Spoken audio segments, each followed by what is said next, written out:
Hello guys, Magic here.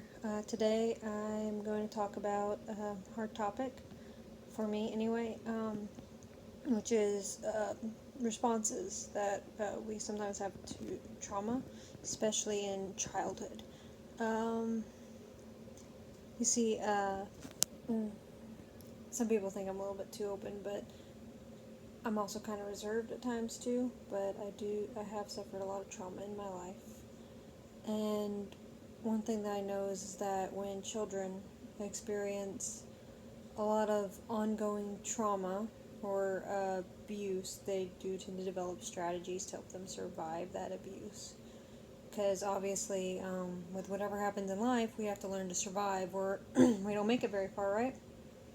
So, and that's present even in childhood. We learn different behaviors, ways of thinking, things that we need to say and do to make sure that we survive. Um, some people retreat inside their heads, other people do other things, and then there's like substance abuse, and it's all just a coping mechanism of us trying to survive. Because our strategies to survive do become our coping mechanisms. They do the reason why we develop these strategies not only to survive but to cope with the problems. That way we can function every day. Because if we can't function, then we're not going to survive very long. And so we learn to cope with it in our ways, whether they're healthy or unhealthy, to ensure our functionality and our ability to get through life. A lot of the coping mechanisms that children will develop are used to help them detach from the emotional and the physical pain of what is happening to them, and the trauma that they have to deal with.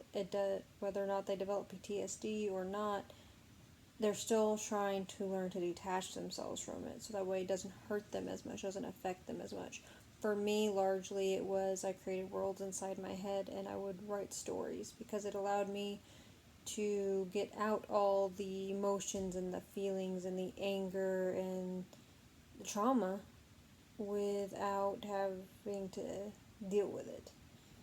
It just put it into another world. Allowed me to have a world that I could control, something that I could do, have something that I could have control over, so I wouldn't care so much that control was being taken from me. It's something that happened. I mean, everyone's different, but for me specifically, I personally chose to create worlds where I could control what was going on, even if it had nothing to do with what was happening to me. There was always something bad happening in that world, but at least I had control over the bad there. A lot of the responses that children and even adults have to trauma are automatic. They happen without the knowledge of the person. A lot of it's a bunch of subconscious, normal, instinctual things that we do to survive. Because we not only have to make sure that we physically survive, we have to make sure that we're able to mentally and emotionally survive. We have to be able to survive psychologically, because if we can't handle it mentally, then we'll break, and that's not survival. Even if you're breathing, if your mind isn't able to handle it and you shatter, that's not really a way of living. So we have to ensure both our physical and our mental survival. Some people, they have the fight or flight response, which is typical. Most people do have that response, a fight or flight. Pretty sure all people have that response. They can be super vigilant. Sometimes people will fight, resist. Other times they freeze. I know that I have a lot of the fight or flight responses, and a lot of the time I do tend to freeze up, but there are times where I get really defiant and then get really resistant.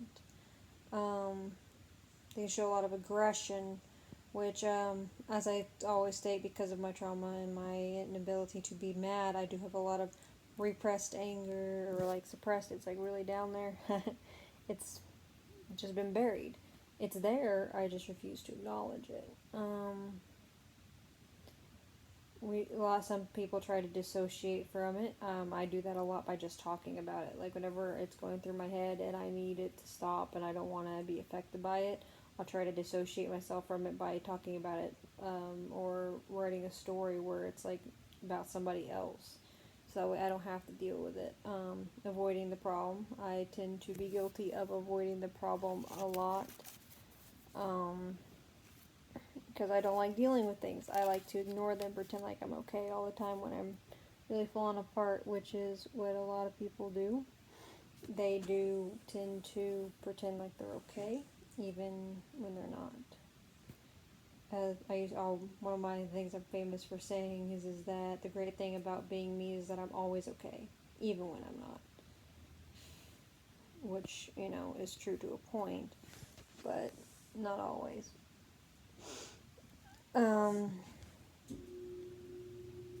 Some people, they just become compliant and try to appease their abusers, which I've been guilty of this too. Because if you're compliant, at least, hey, it gets it over with. If you just do what they want, then it won't be as bad. At least that's the theory. Some people, will faint or go outside of their own head, just try to be anywhere but there. I find that harder because even when I try to escape inside my head, I'm still very aware of what's going on. And I don't ever really truly escape. But there are some people that can do that, and do. I mean, a lot of different things can affect these responses that we have to trauma, like the age that we are when the trauma occurs, like if it's early childhood or later in life, the nature of the threat, if it's just physical, emotional, mental, or sexual. There's different types of threats, and sometimes it can be a combination of all of them or some of them, and based upon that, that'll also affect how we respond and the way that we learn to survive and cope with it. I know that it tends to be that the younger children are, the more they tend to dissociate from it.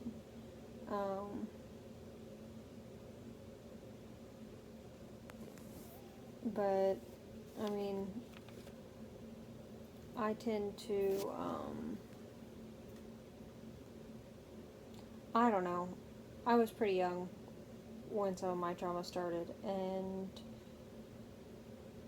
I had to dissociate because I really couldn't process the emotions, so I get that. Because when you're really, really young, it's really hard. You don't really even know how you're really feeling. You don't really understand what emotions, all that stuff, so it's just easier to just not associate with it.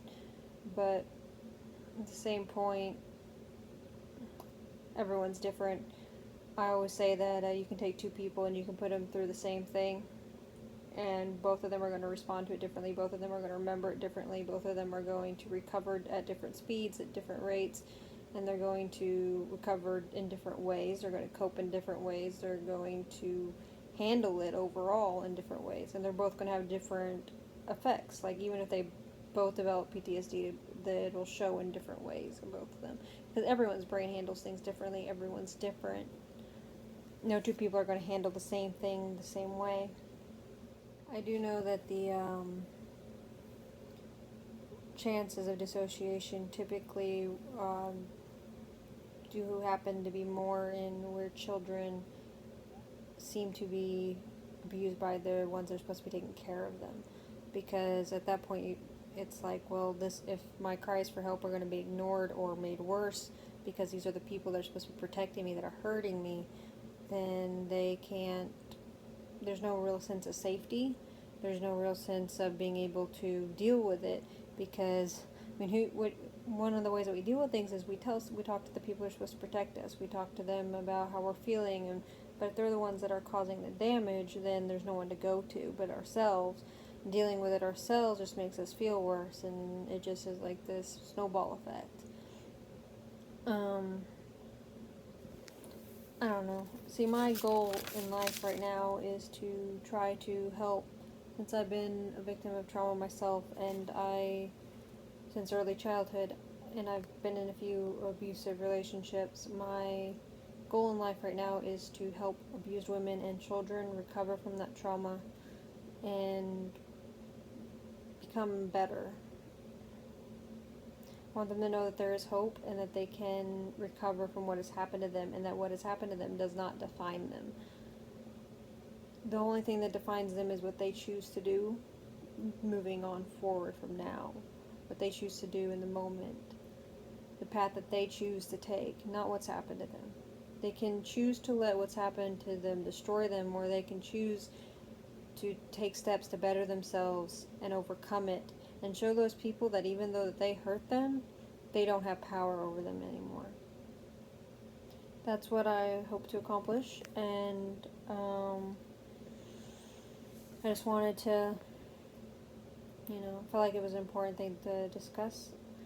So, thank you guys for listening, and remember, go out and spread the love, okay?